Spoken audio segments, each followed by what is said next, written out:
সাঁজোয়া যান, যুদ্ধবিমান সহ অত্যাধুনিক সব যুদ্ধাস্ত্র নিয়ে প্রস্তুত সেনারা। চলছে লাইভ ফায়ারিং, যুদ্ধবিমান থেকে ফেলা হচ্ছে বোমা। স্থানীয় সময় শুক্রবার এভাবেই ইন্দোনেশিয়ার পূর্ব জাভা প্রদেশের সিতুবন্দতে শত শত সেনা সদস্য নিয়ে ইন্দোনেশিয়া ও যুক্তরাষ্ট্রের যৌথ মহড়ায় অংশ নেয় বেশ কয়েকটি দেশ।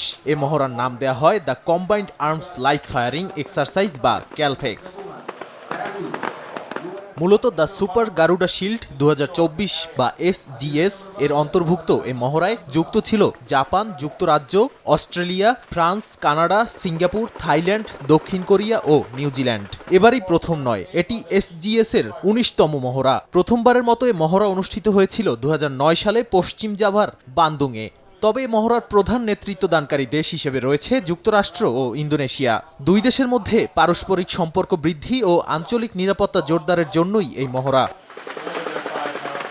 শত্রুপক্ষকে একসঙ্গে আক্রমণ, বন্দী, হেলিকপ্টার অবতরণের জন্য নিরাপত্তা প্রদান, শত্রুপক্ষের এলাকায় ফাঁদ পাতা সহ বেশ কিছু কৌশলের পরীক্ষা চালানো হয়। আসন্ন মার্কিন প্রেসিডেন্ট নির্বাচনের আগে দুই পরাশক্তি দেশের সঙ্গে চলমান উত্তেজনার মধ্যেই গত মাসে যুক্তরাষ্ট্রের নিরাপত্তা উপদেষ্টা জ্যাক সুলিভান চীনের প্রেসিডেন্ট শি জিনপিং এর সঙ্গে বেইজিংয়ে বৈঠক করেন। এরপরেই চলতি মাসে এই মহড়া ইন্দো প্যাসিফিক অঞ্চলে উত্তেজনা আরও বাড়িয়ে তুলতে পারে বলে মনে করছেন বিশ্লেষকরা।